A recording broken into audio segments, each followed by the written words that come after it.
Today we're going to be taking a look at this $50 PC that I got off of eBay. And wow, what a deal I got. I got a Ryzen 5 Pro 2400G, 8 gigs of RAM, and a 500 gig hard drive. With this setup as is, you can play a lot of games surprisingly. And that's what we're going to be finding out today. Can we really game on this $50 PC? Now, when we first got it out of the box, I was a little concerned. As you can see, the whole entire computer was bent, so I immediately assumed it wasn't even going to turn on. Thankfully though, I plugged in my SSD and it booted right into my games. And it may just be the Lenovo fanboy in me, but man, does this PC just look so elegant and so simple, you know? It's just an office PC, but it still packs quite a punch. And Lenovo always has great build quality and is very easy to open up and fix things. So let's go ahead and dig into a little bit of the specs of this machine.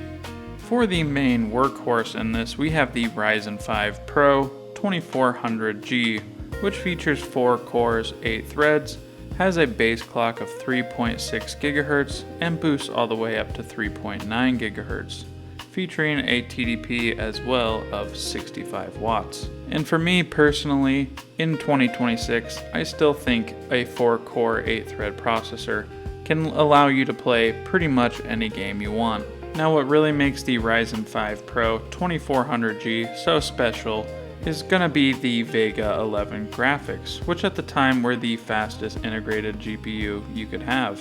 And it had 11 compute units, 704 stream processors, and a GPU clock of 1250 MHz. It did share the RAM with the system memory, so do keep that in mind as that will be affecting today's testing.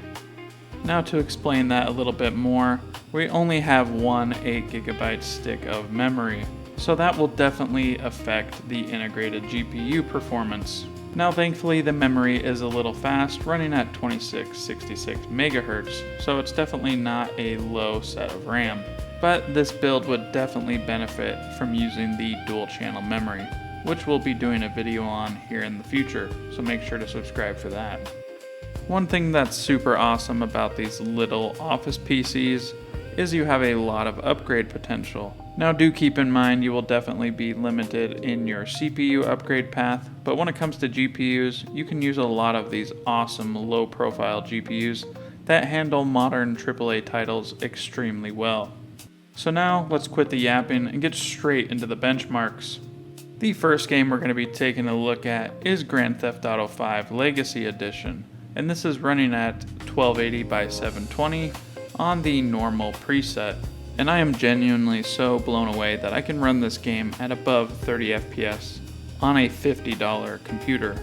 With no GPU, keep in mind. This is all running off of an APU. Now I do want to point out the fact that the readings up at the top left are completely broken, especially the percentage on the GPU. I do not understand why it was like that. I tried so many different fixes and I just could not get it to report anything else besides that.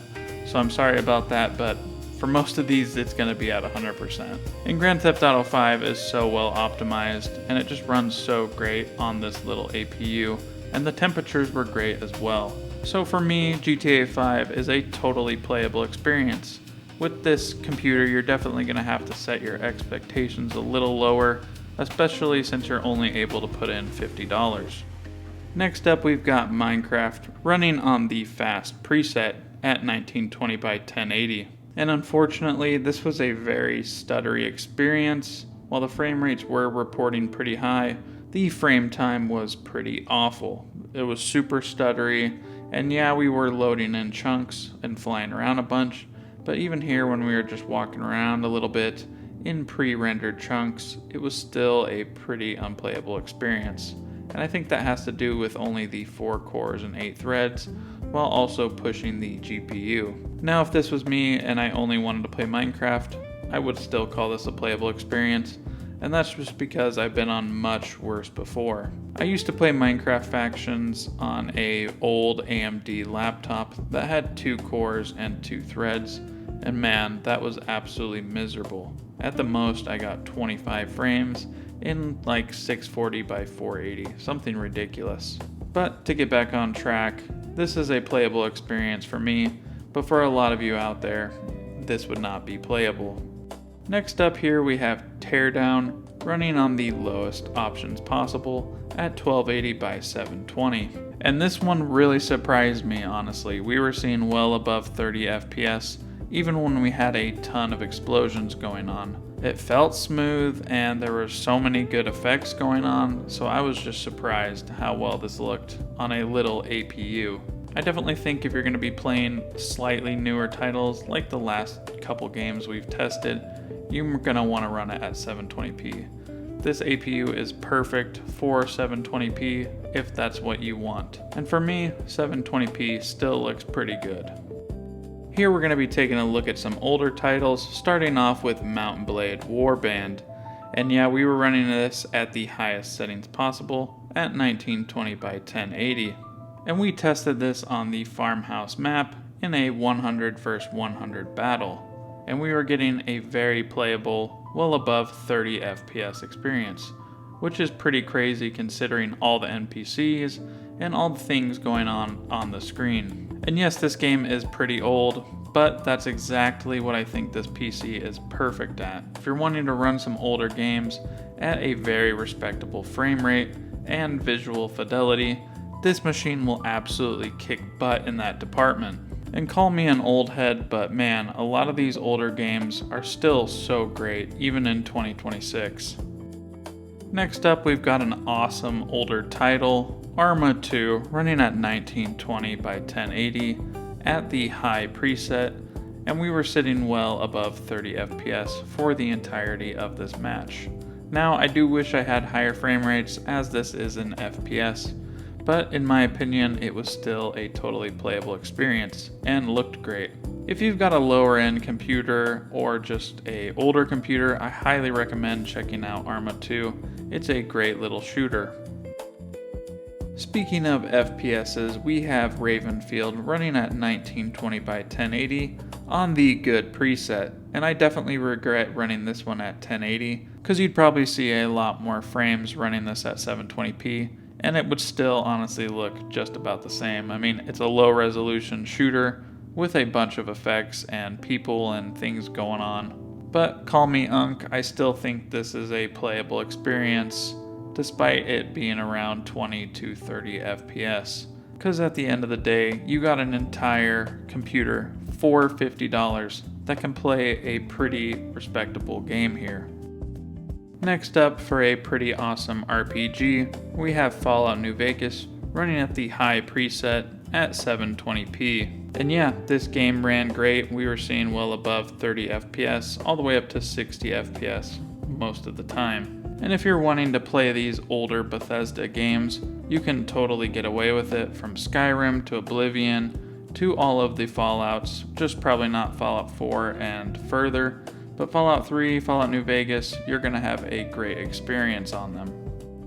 Another awesome title here, we have S.T.A.L.K.E.R Call of Pripyat, and we're running this at 1920 by 1080 on the high preset.